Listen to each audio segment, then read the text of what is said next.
Assalamualaikum warahmatullahi wabarakatuh. Nama saya Fania Hoirunisa bersama teman saya Reina Fania Widiadana. Kali ini kami akan mempresentasikan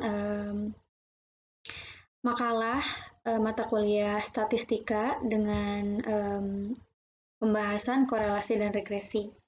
Pertama, apa itu regresi? Nah, regresi ini itu sendiri merupakan metode untuk menentukan sebab akibat. Nah, regresi ini itu adalah suatu metode analisis yang biasa digunakan untuk melihat pengaruh antara dua atau banyak variabel. Umumnya, analisis regresi ini digunakan untuk melakukan prediksi atau ramalan, sedangkan hubungan variabel tersebut bersifat fungsional yang diwujudkan dalam suatu model matematis. Nah, secara umum, manfaat penggunaan analisis regresi ini ialah untuk mengetahui secara umum variabel-variabel kunci yang memiliki pengaruh terhadap suatu variabel bergantung pemodelan, pendugaan, atau peramalan. Selanjutnya ada jenis-jenis regresi. Nah, yang pertama ada regresi linear sederhana. Nah, regresi linear sederhana ini itu dapat digunakan untuk mengetahui arah dari hubungan antara variabel bebas dengan variabel terikat. Apakah memiliki hubungan positif atau negatif, serta untuk memprediksi nilai dari variabel terikat apabila nilai variabel bebas mengalami kenaikan ataupun penurunan. Yang selanjutnya ada regresi nonlinear. Nah, untuk regresi nonlinear ini ialah merupakan suatu metode analisis regresi untuk mendapatkan model nonlinear yang digunakan untuk mengetahui hubungan antara variabel terikat dan variabel bebas. Yang terakhir adalah regresi berganda. Untuk regresi berganda ini ialah suatu metode analisis yang digunakan untuk mengetahui seberapa besar pengaruh beberapa variabel bebas terhadap variabel tidak bebas, dan juga dapat meramalkan nilai variabel tidak bebas apabila seluruh variabel bebas sudah ditemukan nilainya. Selanjutnya, untuk persamaan regresi linear sederhana.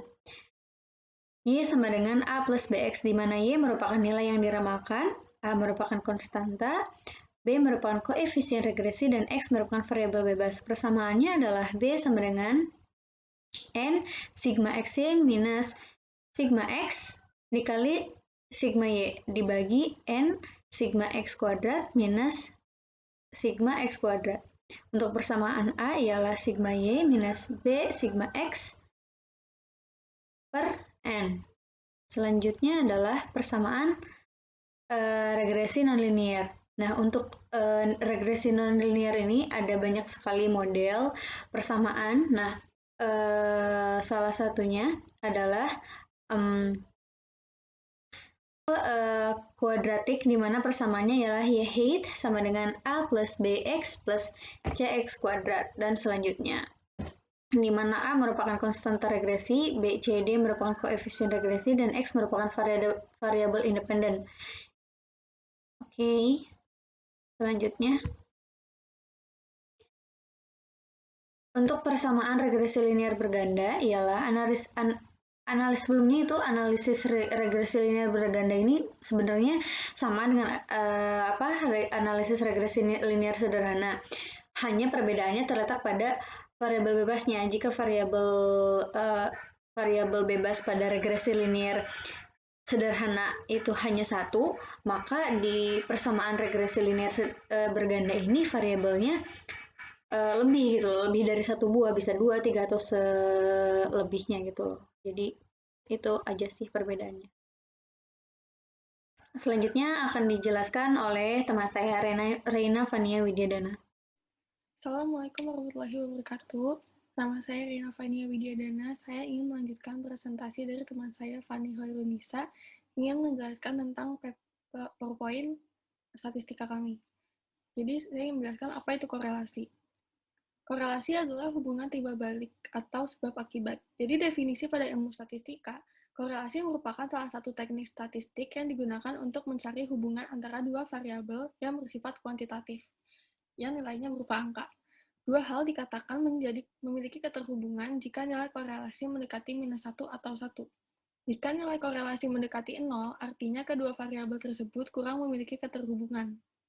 Jika didapatkan nilai korelasi mendekati 1, artinya jika satu nilai meningkat, maka nilai yang lain secara linear akan meningkat. Jika didapatkan nilai korelasi mendekati minus 1, artinya jika satu nilai menaik, maka nilai yang lain akan secara linear menurun. Jadi rumus dari korelasi ini adalah Rxy sama dengan sigma xy dibagi akar sigma x pangkat 2 dikali y pangkat 2. Yang dimana Rxy sama dengan korelasi antara variabel x dan y. Lalu keterangannya ada n pasangan data x atau y, sigma x jumlah dari bentuk variabel x, sigma y jumlah dengan variabel y. Sigma s kuadrat adalah kuadrat dengan jumlah pada variabel x, sigma y kuadrat adalah kuadrat dengan jumlah pada variabel y. Sigma xy adalah hasil dari perkalian dan jumlah bentuk variabel x atau variabel y. Berikutnya adalah jenis-jenis korelasi.